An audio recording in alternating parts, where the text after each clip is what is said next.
With the rain today, the heavy rain and the potential for flooding, look for temperatures only in the mid-70s. That rainfall already causing major issues on the highways. Let's get the latest in that situation. Here's Chris. Hey, thanks a lot, Larry. Yeah, so we got a lot going on. All that rain that is now filtering in, but then we're also dealing with those excessive rainfall rates where already, if we can go over to Weather 1 here, you can see the active picture that we have here over on our traffic computer. It is just widespread rain wherever you go. 2.44 inches of rain so far has fallen around Wadesboro. We have Rockingham that hasn't seen as much, but it's really been a conveyor belt for that moisture. That's now shifting its way further off towards the west. Well, realistically, we've actually seen a quarter of an inch 2 hours ago. Over the last hour, we've seen a half inch where we're going to be stuck in those rates. Estimated rainfall, well, we are seeing a much bigger thing. I'm going to switch over the computer because we can't go over to Weather 1. You are actually looking at an excessive amount of rainfall that has really fallen already down towards the southeast. There's tornado warnings really across the area, and it's going to be our big deal there. If we can switch over to our traffic reports, you're also going to be seeing a big time delay across the area. So the big time delay that we're talking about is I-77 485, and that is going to be really the case of the morning with a lot going on. So until we can switch the computers over, I'll have another update coming up to you shortly. This morning, Debbie impacting schools across the region. Keep in mind, some schools are back from summer break, others still offering summer programs. Rowan, Salisbury, Stanley County, and Cabarrus County all closed today. Stanley says students will now have to wait until Monday for their first day of school. Meanwhile, CMS early and middle colleges, as well as Chester and Chesterfield counties, will move to remote learning today. We're also staying on top of the potential for power outages. This is a live look at the current outage map. We checked just moments ago. Duke is reporting about 7,000 outages in and around Charlotte right now. We're seeing a lot over in Monroe as well, which makes sense with the storm coming from the east. We will be checking back on these numbers throughout the morning because the wetter the ground gets, the more likely trees are to fall over and knock down those lines.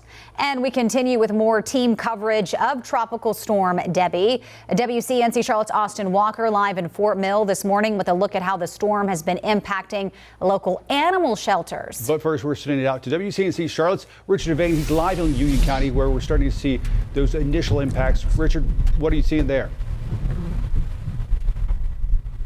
Yeah, a lot of rain, a lot of pooling on the side of the roads. Good morning, guys. Let me just show you what we're looking at right now. One of the things that the city of Monroe actually sent out a note earlier this morning talking about visibility is poor at times. So you got to consider that when you make your way out on the roads today. As Larry said, give yourself plenty of extra time, 25 minutes to get to your destinations.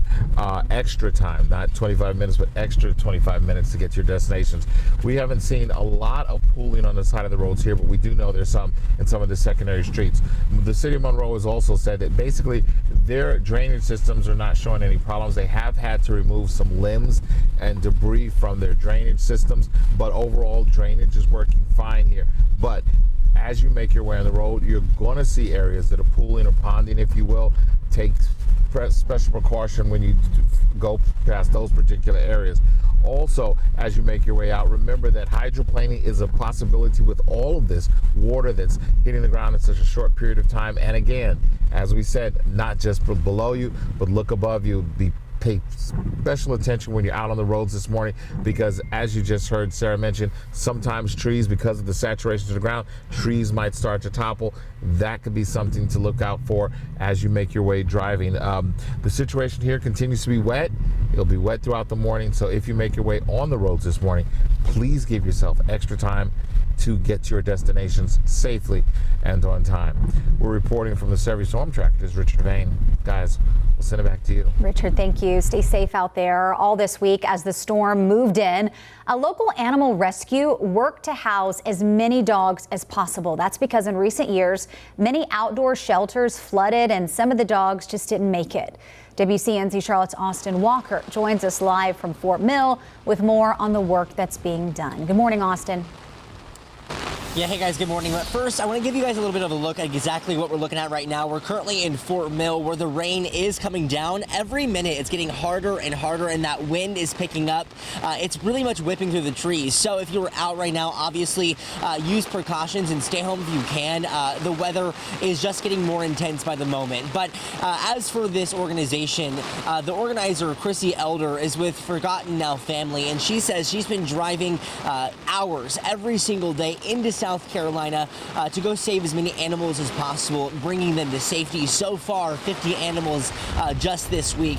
Now, that being said, she's been partnering with the Stanley County Sheriff's Office on this to help get as many animals as possible and bring them up here. Now, you're looking at video on your screen right now of last year. That's what it looked like in many parts of South Carolina during the storm season. It has been flooding very, very aggressively last year. So many animals in those outdoor shelters who didn't have a lot of resources sadly did die. And she said, nope, that's not happening this year. So she's been going down and grabbing them and taking them back up to safety right here in Fort Mill at Camp Bow Wow. And that's where they're being housed, hopefully with the goal of getting them set up with foster parents and then ultimately adoption.